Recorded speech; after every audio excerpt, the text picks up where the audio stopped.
Okay, Chodesh Tov, everybody. Speaking to you from Sarasota, Florida. So coming to see my grandpa before I move to Israel, Bezrat Hashem, soon. This class should be a refuah shlema for Maya Bat Liora, for Asher Ben Batya, for Abraham Ben Sarah Esther, for Yosef Ben Shulamit,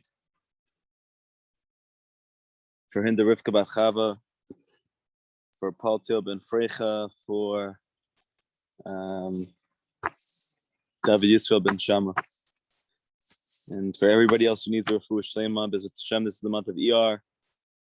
Chazal teach, Rabbi Nachman teaches, this is the month of healing. And Bezrat Hashem, today we're going to find out a little bit why.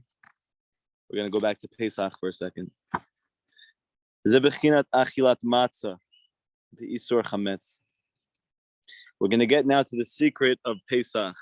Why is it that the Hasidic masters, that it says in the Zohar, that matzah is called the bread of healing? It's called the bread of Amunah. What's the issue with chametz? Why is it that the rest of the year, whenever you have an issue, let's say you're not allowed to eat kosher or something not kosher, but you do eat it, there is a measurement, there's a shiur. So if you're under the measurement, even though it's not allowed, there's no makkah. You have no severe negative repercussion. However, on Pesach, kol shehu, any little bit of chametz at all, and you're over a mitzvah deraita. So we see here that this is a very, very serious isser. So what's the secret behind this? What's the deep spiritual implications behind this? Ki matzah ze bechina da'at. Because like we've learned so far, that a person who's awake, he's only awake due to what he knows. That as opposed to what we think that being awake is a physical state, Rabbi Nachman says a person can be physically awake and be dead.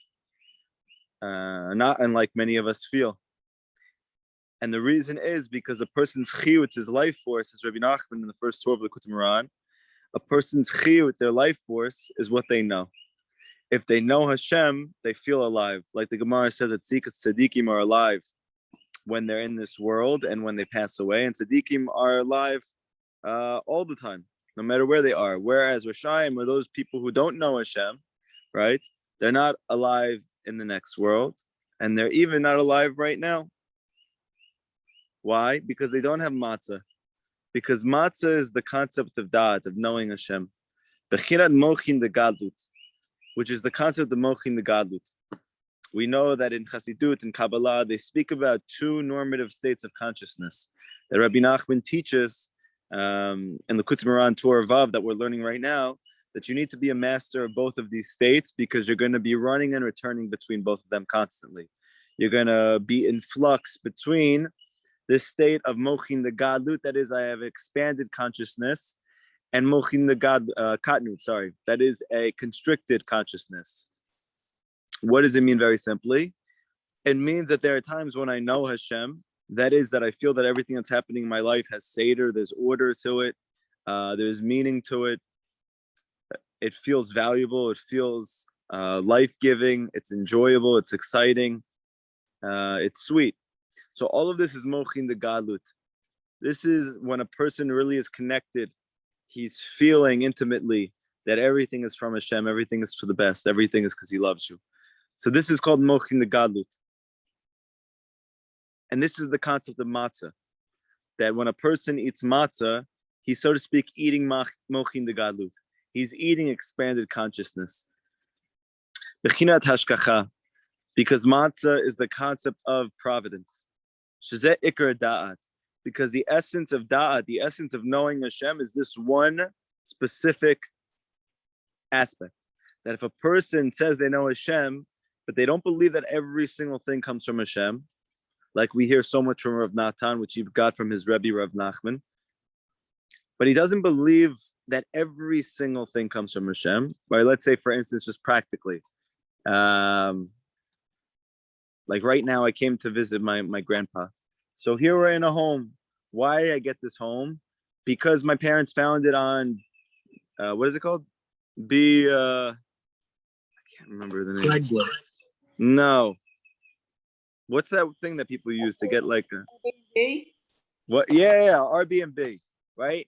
And how did he find an Airbnb? Because my brother sent them a link. So, but at the same time, that person believes. But overall, Hashem is guiding my life, right? And he brought me to Florida, and there's a reason. There's an overall reason for me being here. However, according to Rabbi Nachman, the home is Hashem's choice. The fact that my brother found this home was because Hashem wanted him to. The fact that he sent it to my parents was because they wanted him to. The fact that my parents picked this house because Hashem wanted him to. That there's something very specific for me to be doing here.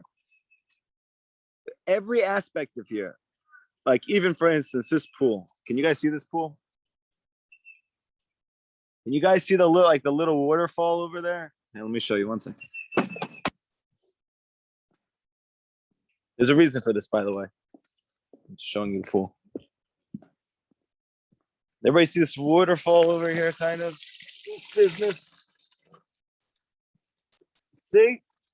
Yeah? Yeah. So what it looks like is that there's water coming from here, and it's coming into here, and they architecturally set it up in a way that it keeps pouring into the pool, right? Even a religious person would say that that's what's going on. However, a Breslover Chassid who's trained properly, who's been doing Hippo to do it for years, who's really mamish connected to Hashem, he's eating matzah, he has mochin the gadlut, he knows Hashem. So he knows that even though it looks like B'teva, this is just happening because of the architectural design. However, Rabbi Nachman says Teva doesn't exist. So what's the implication of that? There's tremendous implications from that. If Teva doesn't exist, so then what's making that happen? Hashem. The water is coming down because Hashem wants it to. And if Hashem didn't want it to, the water would just stop. How do you know Hashem is causing this to happen? Because Rabbi Nachman says it's happening. So you know it's from Hashem. Now, even though that sounds trivial, or it doesn't sound so fundamental, what is so special about that type of living, that type of space of consciousness versus it's coming because of the architectural design? So actually everything, it's the difference Rabbi Nachman says between living and dying, between being alive or being dead while you're alive. Because according to the first situation, that you believe it's just because of the architectural structure, the engineering of the house. So you believe in Teva. So even though over there, it's not causing you any emotional distress, but now what happens if you think that, and then all of a sudden, Chas Shalom, my child comes out of the side of the house and falls in the pool. So I go into Yeush, I go into despair. Why? Because I should have had the door locked. I should have been more careful. How did my family leave her out of the house? I start fighting with my wife. I get mad at my parents. And it goes into a whole emotional spiral that can last my whole day. And I just killed the day. Or, according to Rabbi Nachman, which is according to the Emunah of the Torah, my child came out of the house because Hashem wanted him to. He fell in the pool because Hashem wanted him to. It's not because my wife's incompetent. It's not because my parents are irresponsible. It's not because I could have done a better job. This was the Ratzon of Hashem. How do we know that? Because it happened. And now all of a sudden, I can respond to the event without the emotional cluster, without the emotional chaos, take my son out, Bezrat Hashem, and then find wisdom in it. And this is the key here, because the longer a person doesn't realize it's from Hashem, the longer it is before he internalizes the wisdom from that event. Because everything that happens, Rabbi Nachman says, is to teach you something new. So if I don't think it's from Hashem, I'm never going to learn that thing. In fact, I'm going to degrade. I'm going to go backwards. I'm going to deconstruct my life, not construct it, because my relationship with my wife is going to take a hit. My honor of my parents is going to take a hit.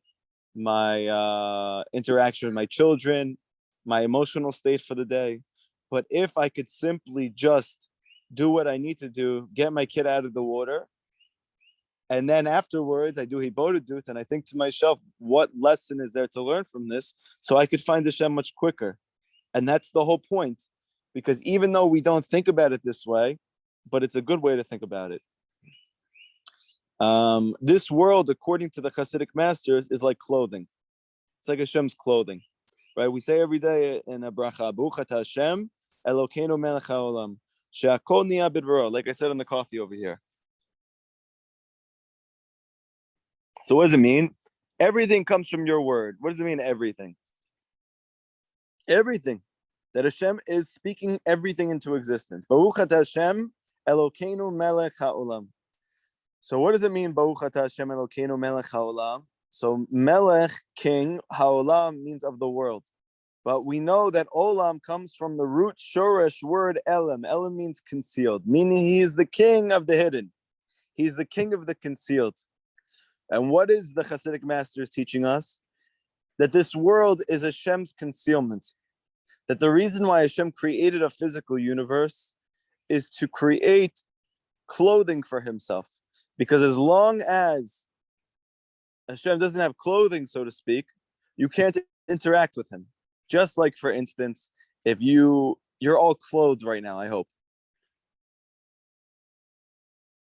Actually, I'm sorry. I remember when I started Sion, we started doing the classes on Zoom, and I wasn't so adept at using the camera. And I think one of the older women didn't realize that she was using Zoom, or didn't know how to use it, or didn't know that the video was on her, and she was rather old, and she was rather unclothed, and I was like mortified. I think it was like the first class we ever did, and I was already nervous because it was like the first class, and there was people watching from like all around the world. So anyway, I figured out like how to X her out. I'm not sure if anybody saw it in the beginning, but anyway, the point is that she can't go out of the house like that. You can't go out of the house like that. You're all clothed. Why? Because it's too intense for people to see you as you really are. Now, obviously, in the right circumstances, if a person merits it and you feel safe with them, so then it's okay to. And in certain situations, it's even more appropriate. But in a normative situation, there's no way for me to meet you unless you have clothes on. Okay? So now with that being said, same thing by Hashem. Where do we learn the concept of clothing from? Hashem. Because this whole physical world is his clothing. That means that when you look around at the physical world and you see, let's say, the leaves flicker, so that's, so to speak, Hashem's sleeve on his hand, and he's moving it. And how do you see the ripple effect of that? You see it through the bird flying. And it looks like it's just a physical event that's taking place, and really, Hashem's moving, and it's moving through him. And this is the concept in the Ikar of Da'at. This is the Ikar of knowing. And this is also, by the way, the essential way that you continue to learn from every moment of your life. When you know it's from Hashem, you know that there's something to learn from it. There's wisdom, there's meaning in it. But as long as you don't think Hashem is there, you devoid the instance of meaning, and then it causes you suffering. Chametz, which is not matzah, it's not the bread of Amunah, it's not the bread of faith, it's not the bread of healing. You have the opposite of that it's asur. You're not allowed to have it on Pesach. You're not allowed to have it at the time of redemption, at the time of your Yeshua, bringing you out of your own individual, personal, mental, psychological, emotional slavery. Because it's mochin the katnut, and that's what's keeping you there. Bechinat Elokim, which is the concept of not Yud Kei Vav Kei, that Hashem's the cause of everything in your life, but Elokim, which we know in the Gematria is Hateva, nature. That the name of Hashem, which is relating to the aspect of Hashem where he hides himself, it's the same exact numerical value as nature. Meaning, how does Hashem hide himself? How do you hide yourself? You hide yourself through your clothes, but you're going to say, yeah, but I'm not hiding myself. I'm revealing myself through my clothes. But the only way you get to reveal yourself with your clothes is by hiding yourself in the clothes. And so too by Hashem.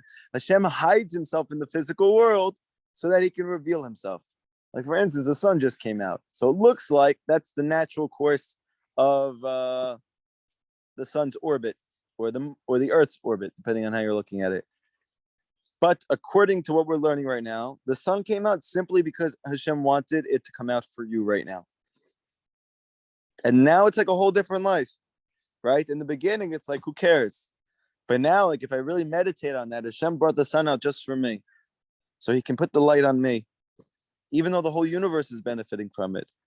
But now I have a whole different relationship with Hashem, and I have a whole different relationship with the sun. I have a whole different relationship with this moment in my life. And the name Elokim, Teva, nature, Zebechina Dinin. This is the concept of judgments, constriction. Not because Teva is bad, not because nature is bad, not because the world is bad, but because when you divorce a person's clothing from themselves, when you divorce a person's nature from their essence, that's when suffering comes. So too, like for instance, if you start going out with somebody, that person only likes you because of your six-pack. So now what happens when you have chas v'shalom, a health issue and your six-pack goes away, or you you get married and all of a sudden you start eating a lot more because your wife is cooking a lot more food. You're not looking as sharp as you used to, as boxy. So now all of a sudden she doesn't like you anymore. Why? Because part of the reason she loved you is because of how you look. But obviously that's not who you are, because you still exist and you don't have the six-pack anymore. Because those are your clothing. The Torah teaches that literally your physical body is called your goof. That when Adam Rishon was kicked out of the garden, it said that Hashem gave him clothes to wear, but the word or actually is the same word for flesh, skin. That really what happened was he was a soul, so to speak, without a body. After the chet of Adam Rishon, after the original error, he became concretized. He became marginalized. He became physical. So when you take a body and you divorce it from the soul, and the Gemara says very clearly that the relationship between the soul and the body is the exact parallel between Hashem and the physical world. Just like the soul exists and gives life force to the body, so too Hashem exists and gives life force to the world. Just like you can't see the soul, but you can only see the body, so too you can't see Hashem, but you can only see the world. And there's many parallels that exist. Like it says in the Pri-Eitz Chaim, Sha'ar Chag HaMatzot. That is, that the Arizal's commentary, the Arizal, who was the greatest Mekubal who ever lived, the greatest Kabbalist who ever lived, and one of, if not the primary influence of Rabbi Nachman's life, besides the Baal Shem Tov HaKadosh, especially in his writings at least. So he explains there that all these things that we've learned so far are really in the Pri-Eitz Chaim. It's just that Rabbi Nachman and Rav Natan are bringing it down in a simple way for us. That the concept of chametz is the concept of chokhmat teva. It's the concept of nature, the wisdom of nature. Shamisham ikar dinim v'chatzarot. And from there is the essence of judgments. That's the essence of suffering. Chas v'shalom. Kia teva b'gematria elokim. Because teva, nature, is the gematria elokim, like we just said. The teva, the gematria, the numerical value of nature, the physical laws of the universe, is the same exact gematria as elokim. And like we say on Yom Kippur, Hashem hua elokim. Or like when we bring the Torah out on Shabbat, we say Hashem hua elokim. Why? Because we're saying that you're not going to think so. The whole chiddush is of Hashem hua elokim, that Hashem really is Elokim, or Hashem says, Ani Hashem Elokecha. I am Hashem, your God. Why Elokecha? Why don't you say, I'm Hashem, I'm God? Because that thing that you think is Elokecha, that thing that you think is the physical world, that thing that you think is Stam or nature or circumstance or happenstance, Ani Hashem Elokecha. I am that circumstance. I am that happenstance. And it's not happenstance. I am Yud Kei Vav Kei. I am Hashem. I'm causing the event that's taking place in your life. Because the only place that judgments have a space to exist in a person's life and in the world is in the place in which Yud Kei Vav Kei is divorced from Elokim. When the aspect of Hashem's love and compassion is divorced from his constriction and judgments. So really, it's about a state of mind. When a person understands that the good and the bad are coming from the same place, he has already begun to sweeten the judgments in his life. just by simply acknowledging that really it's all coming from one place, it removes the judgments themselves. I'll tell you something very interesting. What's the greatest judgment, so to speak, a person can experience? Trauma. Trauma is a horrible, horrible judgment. Whether a person's a veteran, has been in the military, whether a person has suffered from sexual abuse or verbal abuse or mental abuse for a period of time, or even someone like me, that it's hard for me to think about those few years that I had going from doctor to doctor to doctor, psychiatrist to psychiatrist, medication to medication,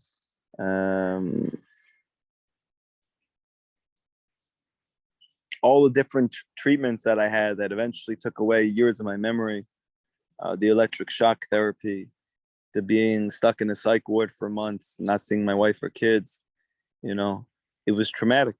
People think that trauma is usually just for the military. The truth is, a lot of us are traumatized. We don't even realize. But it's hard for me to think about those things. Even though I see now how much of a blessing it was. When you go through hell, not just for a minute or for a month or for a week, but it's years and years of it, it's traumatizing. How do you get rid of trauma?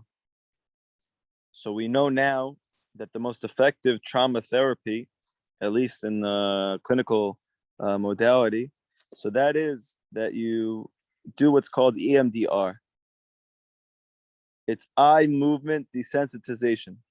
That is that a person is going to be with a hopefully highly skilled, highly trained clinician. He or she is going to say over the trauma that they experienced in their life. But while they're doing it and they're saying over the whole thing from the beginning, they're going to be moving their eyes back from left to right, to left to right, to left to right, to left to right. And the scientists don't even understand how it works. But somehow that reprocesses, it desensitizes the intensity of the trauma. Because when a person is traumatized, then the event that took place in his life, it becomes concretized for him. It becomes dinim for him. It becomes judgments for him. Why? Because he can't move forward from it. Right? It's like a child that never grows up because this state of mind is conditioned into them. And somehow, by moving your eyes left to right, to left to right, to left to right, so I'm hoping not bugging anybody out right now, but when you do that, apparently it desensitizes it and it allows your mind, your heart, whatever it is that processes information inside of you, it allows you to, so to speak, internalize it in a way that's healthy, in a way that you can now move on from. Okay, great. So if anybody doesn't know, there's a little bit of a clinical background, but the most amazing part is that even though we discovered this, so to speak, in the 21st century, the truth is we didn't. The Baal Shem Tov, Rabbi Nachman's great-grandfather, it's very explicit in his teachings that he actually was the creator of EMDR. He was the first one to come up with this modality. He didn't call it a modality. There was no such thing as therapy back then. But he says very clearly in his writings that if a person finds that they're struggling emotionally,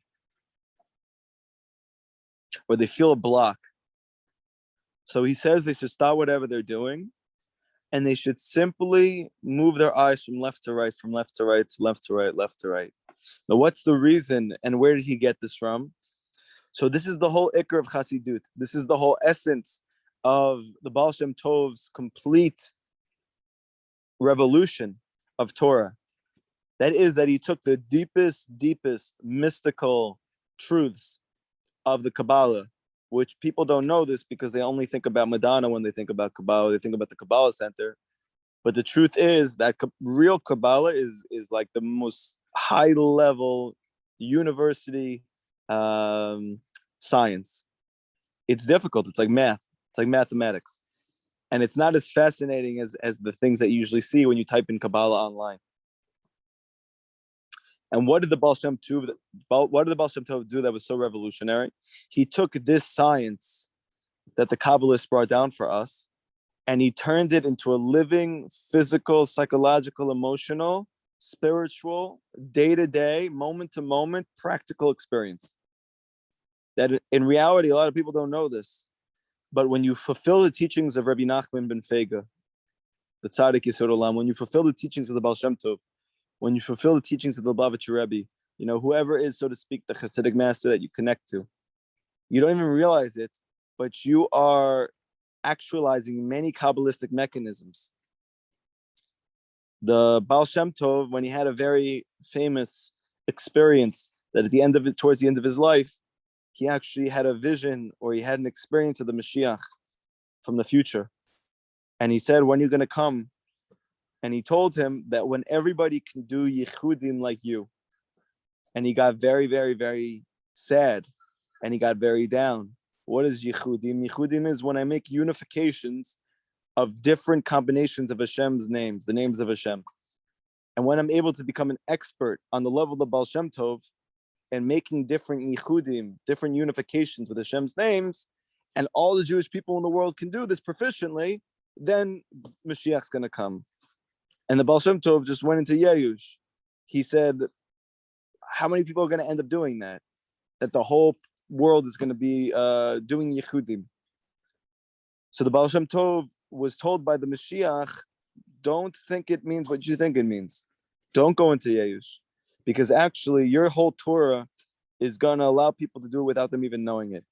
Because when you fulfill the different mechanisms which the Hasidic masters bring down for us, and we live with them, such as doing hipodadut, such as eating with mindfulness, such as learning Torah b'koach, such as running and returning, such as screaming in order to break judgments, all these different things that Rabbi Nachman teaches us to do. So all of those are really affecting yichudim. They're all affecting unities of Hashem's names.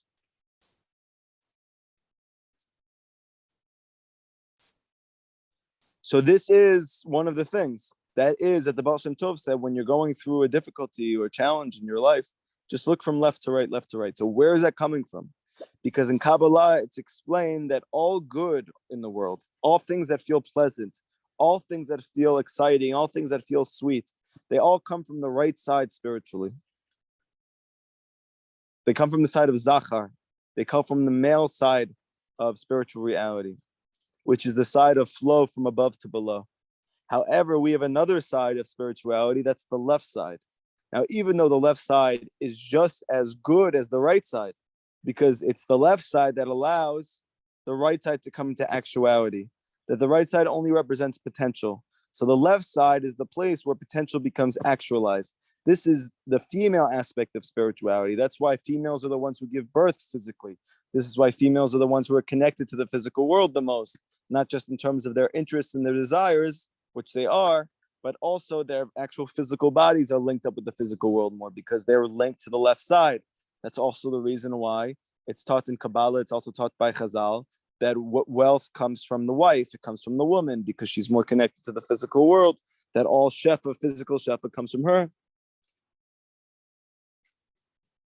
But at the same time, while it's just as good as the right side, it's not inherently better or worse, it's equal, it's also more vulnerable for distortion. Because at least on the right side, it's purely spiritual. The left side, which is more physical, or it could be more physical, also has the potential to be the abuse of physicality or the distortion of physicality, that I over-physicalize, that I over-materialize. And as a result of that, that's where judgments take place. But that's the left side. So now what do I do? Because that's where all bad in my life comes from. All judgments, all negativity comes from the over-distortion of the physical world. So now what happens? The Baal Shem Tov says, look right and left, right and left, right and left, while you think about the thing that you're struggling with. Because then what you're going to do is you're going to realize, or at least your soul is going to realize, or something deep is going to take place in you, that what's happening is right now you're experiencing as that that's your whole life. But when you look from right to left and right to left, what you're doing is you're connecting to the right side and to the left side, to the right side, to the left side, meaning that you're reorienting the experience that caused you trauma or caused you difficulty, emotional turbulence. And what you're doing is you are proclaiming it's coming from both sides, both the right and the left side, meaning Hashem Hua Elokim. It's coming from the right side, which is called the side of Yud Kei Vav Kei, the side of Hashem's love. And it's coming from the left side, which is the female side, which is called Elokim, the place in which Hashem clothes and hides himself in the physical world. And by looking to the right and to the left, back and forth, you realize they're exactly the same. And this removes the judgments. Because chametz, this concept of leavened bread, is the concept of yitchametz levavi. That is, that my heart is pained. This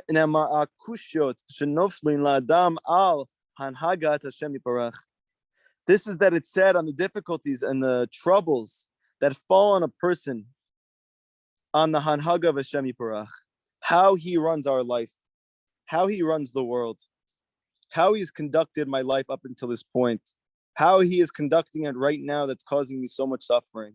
Really, the pain is not coming from the events. In a very deep way, Rav Natan says it's coming from the questions, the kushot, the difficulties which our heart naturally has with the way that Hashem is conducting our life. We're not happy with it. We're not maskim to it. We don't agree. We don't want it like this. And this is all the concept of the wisdom of nature. Because the only reason that a person has questions on Hashem's hanhaga, he has questions on the way that Hashem runs his life, is because he has an initial investment in chokhmah teva, in the wisdom of nature, which is the root of all atheism, which is the root of all difficulties of the heart. However, matzah is the cure for this. Matzah is the refuah for this. It's the healing for this. Matzah is the tikkun. Why? Because matzah is the concept of da'at. You don't have any questions anymore when you realize that Hashem is the cause of everything in your life, and it's all for the good. You only have a question when you think that Hashem is the good things in your life, and you think that people, places, and things are the rest. You think that Hashem is the hashgacha in your life, but that all the other things in your life, the teva in your life, is something else. Bechinat emunat hashgacha. That when a person believes in hashgacha, that's called knowledge, which is interesting. The way that we usually think about knowledge is something firm, it's something set, it's something I can hold and experience in a lived, practical way. But Rav Natan's chiddush is that the da'at of the Torah, the knowledge of the Torah, is the knowing of the faith of Hashem's hashgacha. That when a person really mamish believes that every single thing is from Hashem, that's called knowing Him, which is very deep, and it's something that you could for sure take a whole hour to contemplate in your hippodah today. And it's Kedai, since it's Rosh Chodesh ER, which is a very, very deep time to be able to achieve teshuvah, to connect deep spiritually. And in fact, ER is the month in which Gevura, Elokim, is most prominent, because we know that last month was the month of Nisan. That's the month of Nisim. It's the month of miracles. It's the month of Pesach, Geula.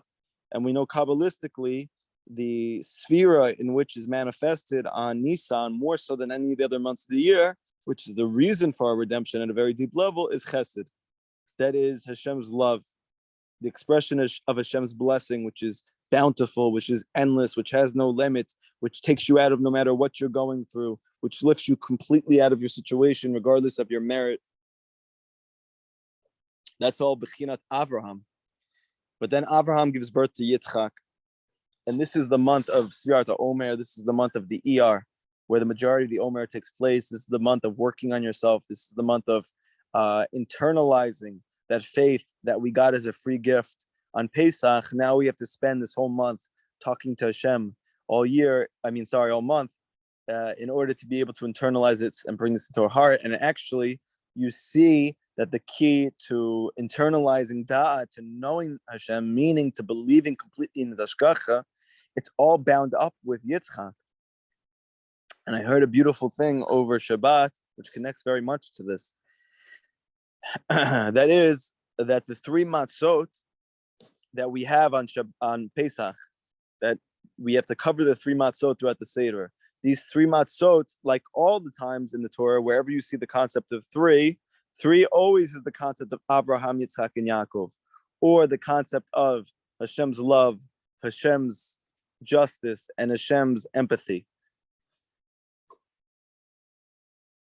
But if you'll notice, in the middle of the Seder, or in the very beginning of the Seder, we break the middle one. and we put the majority in a bag and we call it the afikomen, and we hide it away for the end of the Seder. We take the little bit left and we put it in between the two matzot. So what is this corresponding then if we're saying that's really Abraham, Yitzchak, and Yaakov? So we're saying that Yitzchak, or the experience of Yitzchak, is a broken one in this world. That Abraham and Yaakov we loved. It's beautiful, it's full, it's whole, it's sweet. We want more of it. But Yitzchak is broken. Yitzchak is bitter. And what's the essential difference between Yitzchak, Yaakov, and Abraham? So Abraham represents Gimilut Chasadim. It represents acts of loving kindness. This is something that we appreciate. This is something that others appreciate when we do for them. It's pure love. It's great. And we all love when Hashem has Hanhaga. He manipulates the world in a way in which gives us Gimilut Chasidim. This is what we always pray for. And then we have Yaakov. We have Tiferet, which is, today is the first day of Tiferet, Chesed of Tiferet, right? So Tiferet, this is the concept of empathy, or rachamim, which is also beautiful. Now, obviously, in order to have empathy, there has to first be a struggle, there has to first be Yitzchak, so that part we don't love. But we love the consolation after. That's beautiful. And in some ways, that's even more beautiful and even more loving than the actual love itself, the love of Abraham. That's Matan Torah. When Hashem looked like an old grandfather, he gave us such empathy and love after our 50 days in the desert. But then there's the actual experience of the desert. There's the experience of Yitzchak. And this is the experience of not Torah, not the one of Rachamim, not the one of Yaakov at the end. It's not the first experience, the experience of Abraham, the experience of loving kindness, the experience of Pesach. It's the 50 days in the middle. And what is the avoda of Yitzchak? It's not Torah. It's not acts of loving kindness. It's avoda. And the Gemara says clearly that the avoda of a Jew in this world is tefillah, meaning his avoda is tefillah. So now we can see, like the Gemara says, that which is really, really high is despised in this world. It's looked at as the lowest thing. That the Gemara says, what is it speaking about? It's speaking about prayer. That it's really at the summit of existence. And yet at the same time, it's looked upon as nothing, even by religious people. The Gemara says it. Just like Rabbi Nachman says, that people hold it to feel as a very small thing, but I hold it's a very, very big thing. Now, in this lifetime, when do we need tefillah? We need tefillah when our life feels broken. We need to pray when we're struggling, right? It's fun to learn Torah. It's fun to get Gimilut Chasidim. It's fun to get acts of loving kindness to give them. But what's the hard work? The hard work is taking a time out of my day every day to pour my heart out to Hashem. It's exhausting. It's difficult. It's challenging. It's onerous. It's an avoda. It's mamish an avoda, right? So, but this is the paradox. That is that even though this part is the part of our lives that we resist, this is the part of our lives that we hate, this is the part of our lives that we want to run away from, that we want to crawl into a fetal position from. But it's what allowed us to get close to Hashem. It's the whole entire precursor for us forming a relationship with him, because there is no connecting to Hashem except by speaking to him. So it's the brokenness itself that actually leads to light. It's the prerequisite. It's the breeding ground. It's the fertile ground that I can build a real relationship with Hashem from. And that's the greatest thing in the world. But it's initially broken. But we see that this piece that's broken, really, it's not. Because the other majority of this piece, meaning the lackings in our life, the suffering in our life, it's only because that good is being hidden away for the future. But as long as we don't believe that, and we just believe it's broken, that's it. It's just broken. My life's broken. My health is broken. My relationship is broken. I'm broken. So then your life is going to be bitter. But if you realize that, first of all, the brokenness is bringing you to wholeness, and you also realize that that part that was taken from you is actually being saved for you in the most beautiful, unbelievable, incredible, mind-blowing way for the future. But in order to give you free will, in order to give you a choice, in order for you to earn it, Hashem is hiding it from you. So you can choose Amunah, so you can choose the tzaddik, so you can choose to grow, so you can choose to break beyond your boundaries, so you can choose to transcend. But you realize that it's there, it's not going anywhere. It's just as whole as the others, it's just for the future. So a person who really has that, he knows that. So then there's no difference for him between before the matzah is broken or after the matzah is broken. And then that matzah is actually whole now. Just like it's taught by the Hasidic masters that in the future we're going to see that Yitzchak in some ways is higher than even Abraham and Yaakov. That tefillah, or the female dimension of spirituality, is even higher than the male dimension. It will become the crown on the husband's head, just like we allude to this on Shabbat when we talk about the Eshet Chayil, that during the week she's downtrodden and she's toiling and she's working and she's suffering and she's up all night. But when Shabbat comes, we say that she's mamash, the crown on her husband's head, meaning we see that she's even higher than her husband. She's even higher than the experience of love. She's even higher than the experience when everything is good. Like Rabbi Nachman teaches that the Chiddush of Mashiach is not just that everything was for the best. The Chiddush of Mashiach is that when you felt you were most down, you were really most up.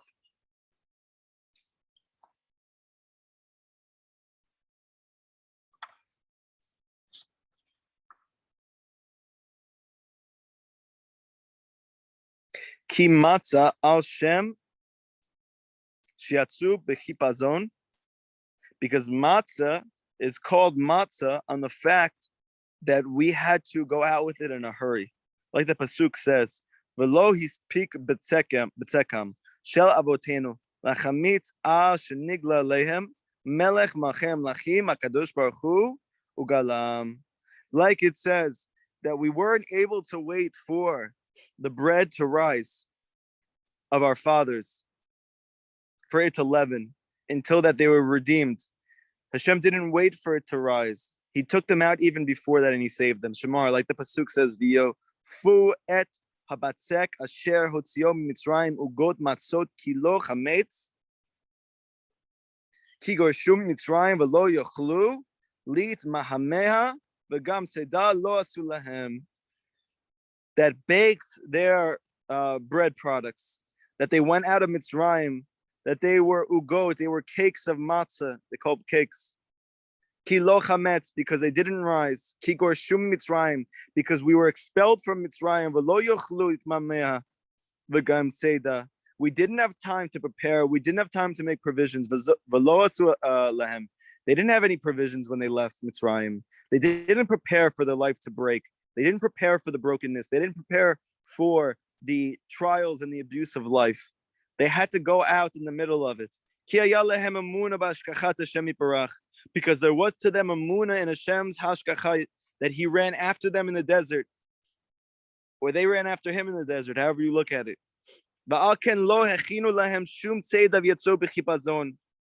They didn't prepare for themselves provisions in order for them to go out quickly.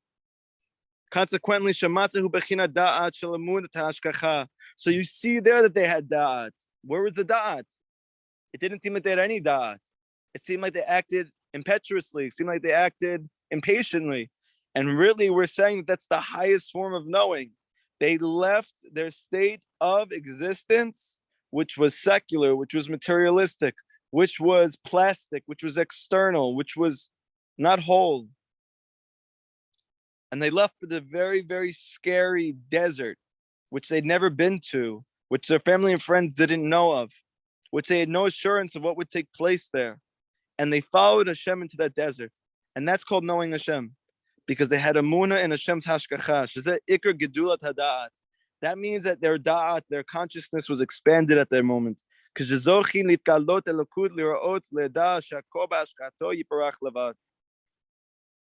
Like that they merited to reveal godliness, to see and to know that everything was from Hashem. Even the servitude in Mitzrayim was really just Hashem.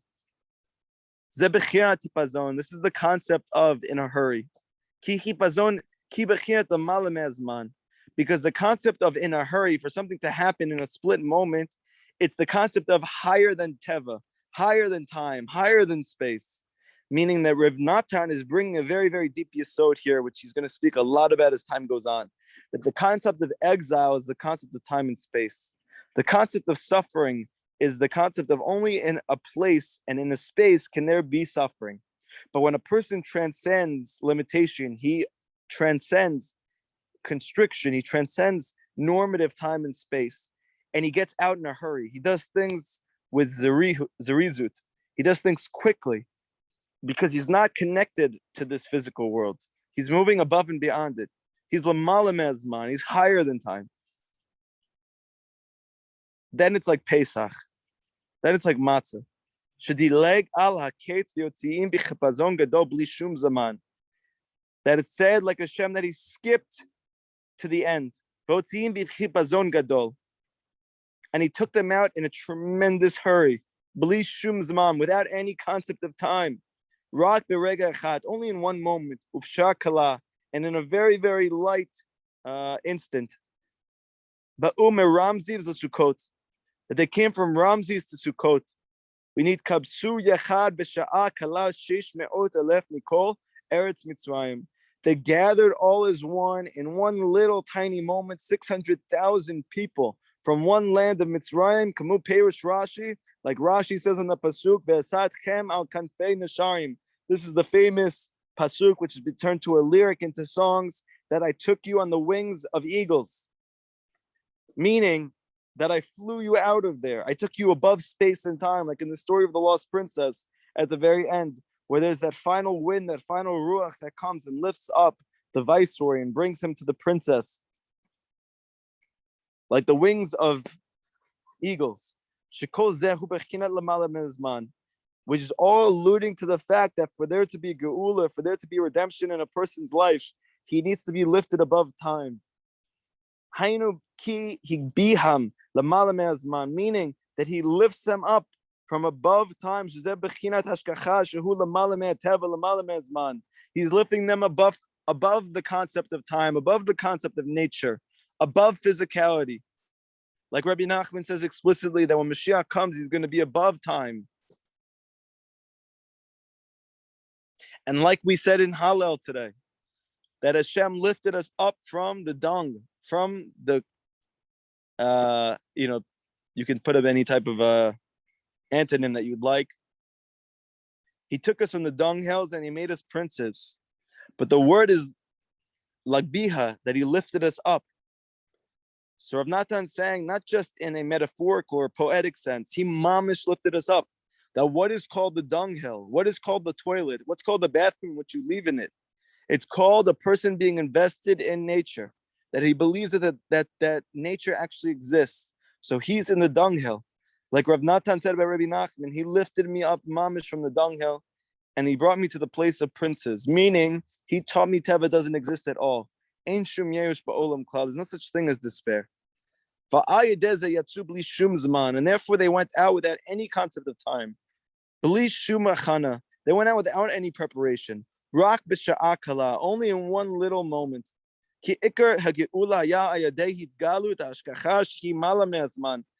the essence of the geula, the essence of the redemption that we're all waiting for, collectively, personally, individually,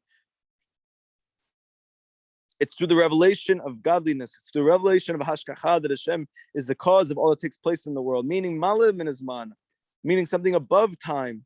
Bechina tipazon, the concept of in a hurry.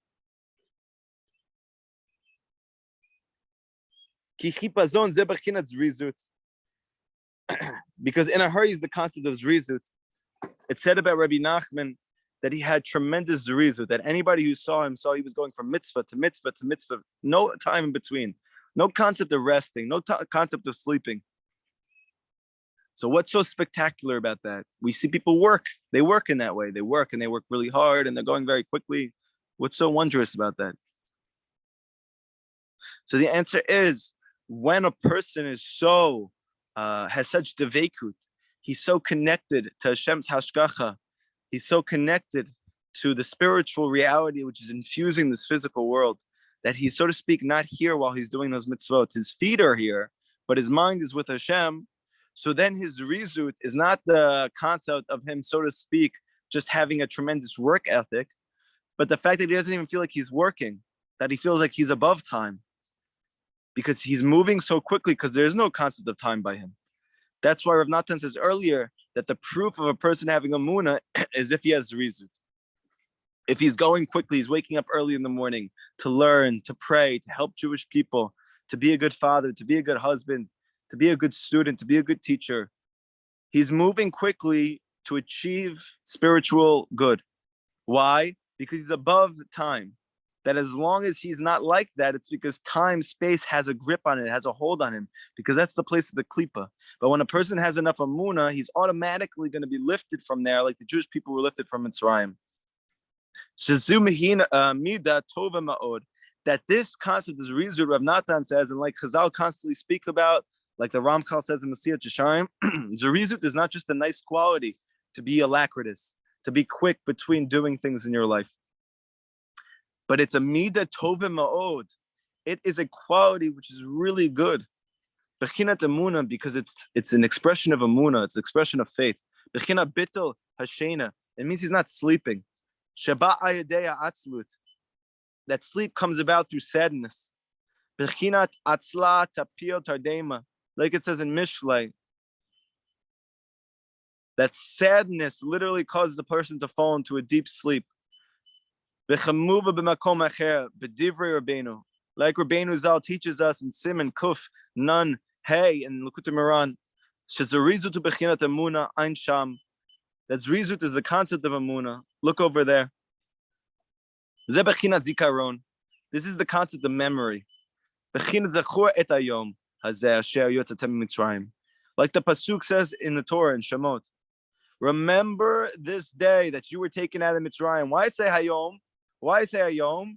It should say, remember that you were taken out of Mitzrayim. Why did it say hayom hazeh? Today. Today, remember you were taken out of Mitzrayim. Because, like it says, in order that you should remember, at Yom Yotzetecha, the day that you were taken out, Me'eretz Mitzrayim, from the land of Mitzrayim, Kol Yemei Chayecha, all the days of your life. Meaning to say that the place called Mitzrayim is the place of things are done slowly. I'm moving slowly. My life is lagging. I feel lack of life force. I feel lack of energy. I don't feel meaning in anything that I do. I get up late. I go to sleep late. I roll around and I troll around in bed and on social media. I have nothing driving me, nothing exciting me. So we think it's simply because that's normal. Rabbi Nachman says not normal. It says you're a shtickle depressed. This is a very big chap. That it's a very, very subtle form of depression. That you're not remembering who you are. You're not remembering that you're not from this world. You're not remembering that you're not from Mitzrayim. You're not from Zman. You're not from time and space. You're Ivri. You're other. Like that Rabbeinu Zal, Rabbeinu Nachman ben Fega teaches us in the Likutei Moharan. Siman Vav. That's the one that we're on right now. The Ela Mishpatim Hamdaber Me'emuna. Oh, sorry, that's Zion. That's what we're going to do next, which is a life-changing Torah. Torah Zion. Bezrat Hashem, we're going to get on that one soon. And he says, these are the laws. And it's speaking about Emunah. Shezikaron hu b'chinat Emunah. Because the concept of memory is the concept of faith. Ke'ikar ha'hishcha. Sorry. Ke'ikar ha'shicha hu mi b'chinat hazman. Because where does forgetfulness come from? Forgetfulness comes from time. When does a person start to forget? When a lot of time has elapsed. So why does the Torah say don't forget? Because if you forget, it means you are inculcated in time. You're inculcated in time and space. Don't do that, because that's the cause of your exile. You're back in Mitzrayim. Remember that I took you out from there. You don't have to be there anymore. But your ability to do that comes from remembering that I took you out.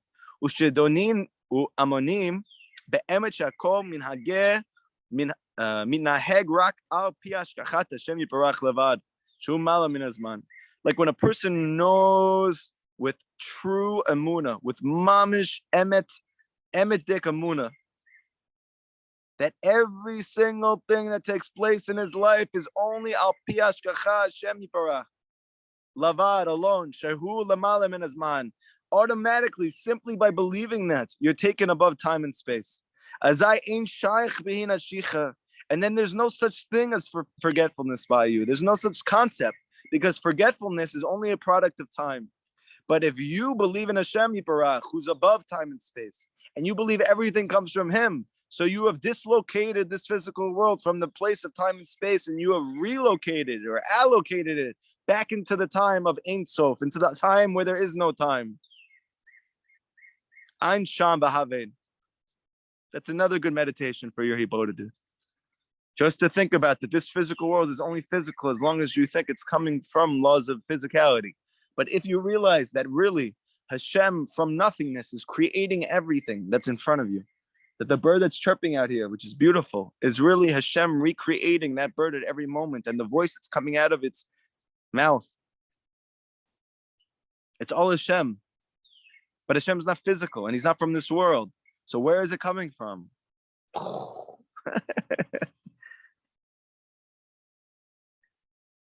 This is the concept of really remembering.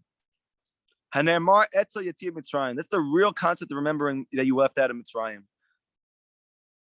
That you should remember today, Hayom, that you should remember.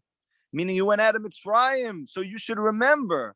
Not that you should remember that something happened, but the whole concept of being Mitzrayim is the concept of forgetting. He took you out of Mitzrayim so you could begin to remember that this faculty of memory didn't exist in Mitzrayim. It was a place of dementia. It was a place of amnesia. But the concept of leaving Mitzrayim is the concept of remembering. Because when he goes out of Mitzrayim, it revealed Hashem that he was the cause of everything that takes place in the world. This is all the memory of what's above nature, of above time, higher than Teva, higher than nature. The concept of us leaving in a moment, chipazon, quickly. The concept of alacrity, the concept of moving quickly from mitzvah to mitzvah. That when a person does a rizut, when a person acts with alacrity, this actually this enlivens his mochin, which is very fascinating. This is what psychology teaches as well. Why is a person depressed? What should he do? So they say, act like you're happy.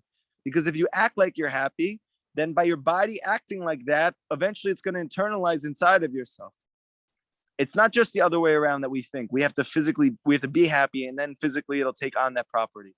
But we can actually act as if, and then all of a sudden we're going to be happy. Why? Because it's based on very deep Kabbalah. That is, that what machaya hamochin v'adat, what is it that enlivens a Jew's da'at, his mochin? He acts with faith. He believes that everything is from Hashem before he experiences it. This is actually what gives him knowledge. This is what gives him the expanded consciousness. This is what gives him life force. Not the other way around. The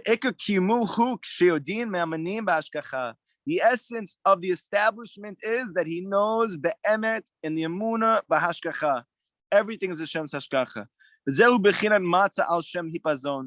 And this is the concept of matzah, that the reason why it's called matzah is because it was made in a hurry, because it was made malamin teva. This is emunah. Anybody have any questions from today's lesson? Wow. Is anybody still there? Yeah. Hey, Rabbi Kalmus, how are you? How you doing? I was going to say that was a very cathartic hour for me. If nobody was there, I'm just mechaziking myself in Amuna. Go ahead. It was amazing shir. So listen. So something that you were mentioning, and it brought me back to when we were talking a little while back, and you mentioned to me that there is nothing as whole as a broken heart. Now, is that, and I'm gonna put you on the spot here. I'm gonna force you to tell me, because you told me this is gonna take hours and hours of body to come up with this answer. But I'm thinking here, like listening to this class, is that because like there's nothing as whole as a broken heart? Does that really come from like really feeling shattered to pieces, and all of a sudden now I know what serenity feels like, and I know what despair feels like? Or is that because I'm experiencing such suffering and despair that now I have the ability to come closer to Hashem, and have the revelation that everything is from Hashem? First of all, amazing question. And the fact that you put together that this might be connected to that very deep yesod of the very famous saying of the Hasidic master that's plastered and everywhere in the Jewish world, there's nothing as whole as a broken heart. Everybody loves the saying. And I remember, if anybody doesn't know, he asked me what this meant. So I said it was a loaded question because it means a lot of things. And I told him it was going to take many hours of Hebo to do it, to even begin to tap into it, many years of it maybe. And I'm still understanding, every day understanding more and more. But both elements you said are a part of it, at the very least. I don't want to say that I know what a tzaddik means, because I don't know what a tzaddik means when he says something. But you can know through your own heart at least a little bit of what he means according to you. And that is that on the one hand, why is a broken heart whole? A broken heart is whole because it gives you the contrast in life to see what it's like not to have Hashem, and then what it is like to have Hashem, like you said. And at the same time, you realize that it's that broken heart that is the gate. It is the initiator. It's the fire starter that brings you into a life with Hashem. So in both of those senses, the broken heart is really whole because it's bringing you either to a state of wholeness, or you realize that the broken heart itself is the entire vehicle for wholeness. So all of this is a paradox, and it's mala min hazman, it's all above time. But suffice it to say that the matzah only looks broken from our perspective prior to Emunah. But the crazy thing about Emunah is that when a person has Emunah, then he realizes that the broken matzah is really whole, even while it's broken. And this is, again, there's no way to really cop this thing. This is very messianic. I have a question. Go ahead, Benny. So, to my understanding, what Rav Nachman is trying to, and I don't think it's just Rav Nachman, but Torah in general and all the Hasidus in general, is teaching us that there is a concept called Mitzrayim, that it prepares you for Eretz Yisrael, meaning like it humbles you, you know what I'm saying? So going through Egypt is not our choice. Is that the question? Yeah, going through Egypt is not our choice. First of all, your payout look very tight right now, and they look beautiful. So first, I want to give you a big shout out. Rabbi Nachman says in the Kutz Moran Torah, Yud Zion, which is Benny's favorite, the section where it says that Hashem gets such nachat out of his children that even though we think he's looking for like tremendous things from us in order that he should be happy with us, just the fact that you shake your payot, he says that he gets tremendous nachat from this. He really gets a lot of happiness and joy. So first of all, kudos on your payot. Pray for me. I should have ones like that soon. But I have a feeling Shlomo is going to have them fully grown out by next class. The way that he's going, everything is kipazon by him. Everything's in a hurry, thank God. So he said there's no choice in us being in Mitzrayim. Yes, there's no choice. I mean, there is a choice, but the choice already was taken. According to the Zohar, when Hashem spoke to Yaakov and told him, I'm taking you down to Mitzrayim, and Yaakov went into a complete state of being handicapped, that he literally froze, he became debilitated from fear. And Hashem told him, don't worry, I'm going to take you down and I'm going to bring you back up. So it's taught in Kabbalah that the Mitzrayim he's speaking about is the physical world, meaning that Eretz Yisrael is a code word for Olam Haba. It's a code word for the spiritual world in which our souls originate from, where we actually come from. And that Hashem was telling each of us, I'm taking you down to a physical world. And we went into a state of paralysis because of the fear that came over us. But we ultimately signed up because Hashem promised us he's going to take us back out, and it's going to be even higher than when he brought us down. So we don't have a choice now, but we did have a choice when we were sent here, and we said yes. So this is this. Now that we're here in this world, what choice do we have? Your choice is to go to the land of Israel. That's the choice. The whole entire point Rabbi Nachman says is there's only two states of existence for a Jew. You're either in the land or you're on the way to the land. Now, how long it takes you to get there, this is what's in your hands. Like the Baal Tanya says in the beginning of Tanya, there's a short, long road and there's a long, short road. There's no choice about whether you're on the road. We're all on the road. This is the road. This world is the narrow bridge. The only choice you have is, do you want to get there in 3 days? Or you want to get there in 40 years? You want to get there. Why it's called a road trip now, because this road can mom It's mama's a road trip. Yeah. So we can either believe Moshe when he tells you, stop hating your life, stop hating your family, stop hating your circumstances, stop hating your parents, stop hating yourself, because truthfully, it's all from Hashem and it's all for the good. You can either believe that and you can live with that, or you could choose to continue to be feel that you're a slave to your circumstances. And one of them, ultimately you're also going to get brought to the land of Israel, whether it's this lifetime or the previous lifetimes. We don't have a choice about whether the Jewish people are going to end up in the land. It's a promise. But our choice is, we get there in a few days, we get there in 40 years. Do we want to believe Moshe? Because Rashi says clearly that if we believed Moshe from the beginning, when he took us out of Mitzrayim, we could have got to Israel in 3 days, which doesn't make any sense. But that's all according to Zman, that's all according to time. But now that we understand the deep secret, just like the big tzaddikim, they had kafitzat derech, that we know that there are many accounts of many tzaddikim over the course of history, that they switched physical spaces and they traversed expanses in very short amount of time that went outside of the laws of nature, or went out of what side of normative physicality would allow us to do. And yet we saw it many times by then. So what's the reason? Because they had emunah in Hashem's hashgacha.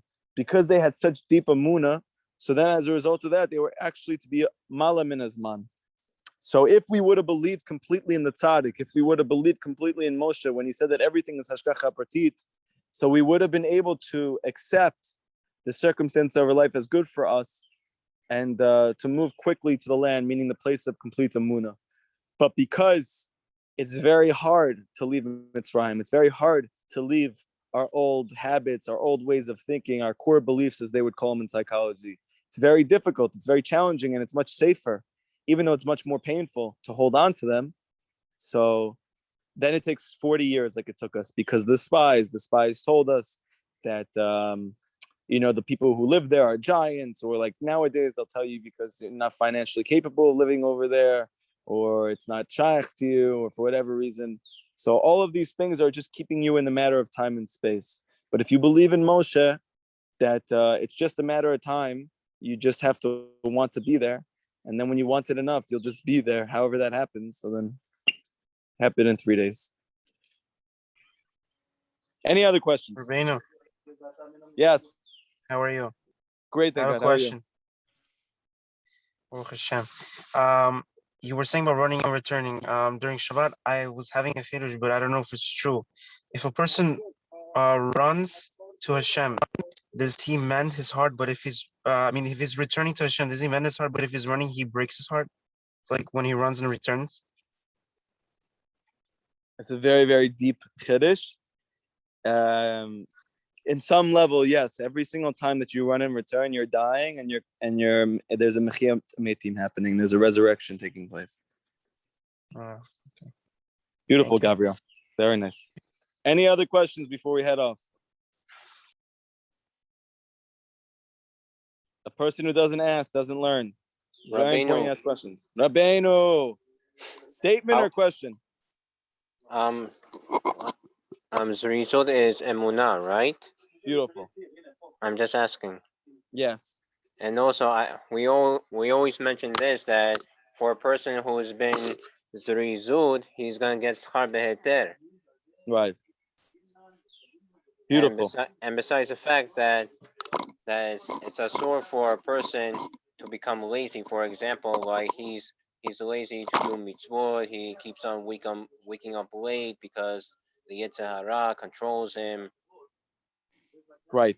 So even though it's true what you're saying, yeah, but same time, it's hard to get up. So we're learning a very deep secret. Why is it hard to get up? Because it's an outpouring of your emunah. So the more emunah you have, the earlier you're going to get up.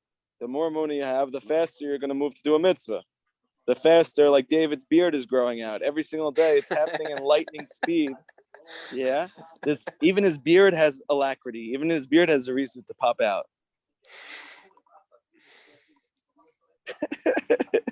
Okay, David. We're gonna see if there's any last questions. Any other questions? Shalom, Give me Rabbi, how are you? something. Great. How are you? Baruch Hashem, doing well. So, when you say about the concept of the matzah and the hafikomen, it for some reason reminds me something that I heard about the afikomen, that the afikomen had nothing of its own, like is representing of Mashiach ben Yosef, that only the child, only the person that has emunah shelema and simplicity, no words of some sophisticated words or anything, is the one that's able to find the afikomen, to find the Mashiach ben Wow. Yosef. Wow. Beautiful. I like it. Very nice. Beautiful. Beautiful, Danny. Beautiful. I was whipping the kid for him to get the afikomen. Okay. Any final questions? Just maybe a brief last question. Go ahead, someone. You're on. Okay, so yeah. So to kind of go off of to piggyback off of what David mentioned, how do we actually essentially get to that point of complete amuna and to truly be, I don't know the words, but to continuously making mitzvahs and moving and where your feet are physically planted in this world, but your mind is not in this realm, it's with Hashem, and to get to this point and to really just continuously making progress in that direction. So this is going to take the everyday that we're doing right now. This is the whole point of the organization CEO, and it's to give people the opportunity to have a real shot at doing this and to be able to do it in an expedited fashion. That every single day we're learning the deepest wisdom that there is.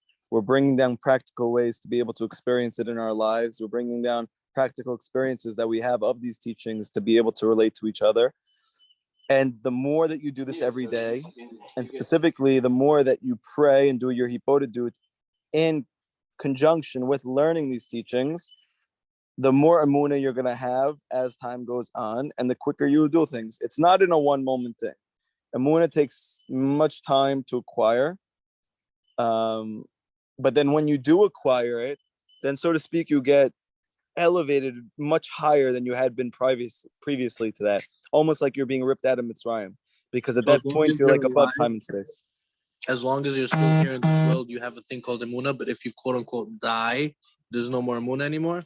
Now it's just God for you. Say the question in a different way. We have Emunah here in this world because we're alive, quote unquote. But if we die, then we don't really need Emunah anymore. Meaning, like, when we go on to the next world, there's no such thing called Emunah because everything is everything. Knowing. So technically, we could do that here in this world if we just die. Yeah, what do you think I've been encouraging you to do for so long? Suicide. Get out of here, Benny. No, so this is yeah, for sure. But what we're learning, the deep chap from Rav Natan is that da'at is amuna. That the knowing that we're gonna have in the next world is really the amuna that we had in this world. It's really one thing. So whatever way you want to cut the cookie, it's one concept. You believe in Hashem's hashgacha partit. This is the source of good. David Meirov, you can mute yourself. There's a lot of things going on in your Beit Midrash. Thank you. If you believe in Hashem that everything comes from Him, everything, you're in a position to believe, and you're in a position to experience good in your life. And if not, you're eating chametz, and that's what's causing your suffering. Any final questions? By the way, Rabbeinu, also in Hallel we say, Mika Hashem Eloheinu Hamagbihi Lashavet. Yes, I referenced it earlier, David. Very good. Beautiful.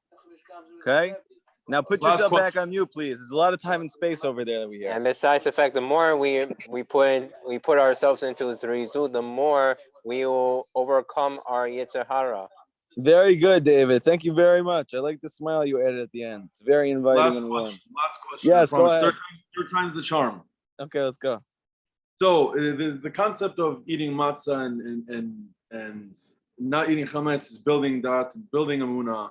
So that's figuratively, but also literally. These extra boxes of matzah that I have here, do I still eat them even though Passover? Yeah. The Hasidic masters, they used to eat it all year round, and they used to badavka give it to people. I actually just heard about one. He was a very big Hasidic master.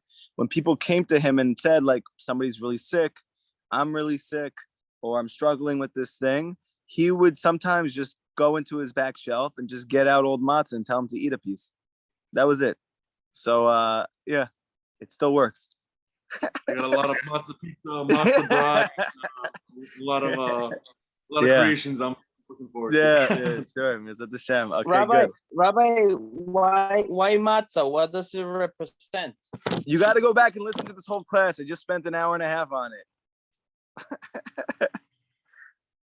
Okay? Okay, good. Good. All right. Does it have to be shmur matzah? Yes, it has to be handmade. Got to get the shmur matzah for sure, 100%. We're not. We're going for the professional leagues over here. We're not going for the. I'm not gonna say the brands because I don't want to put them under.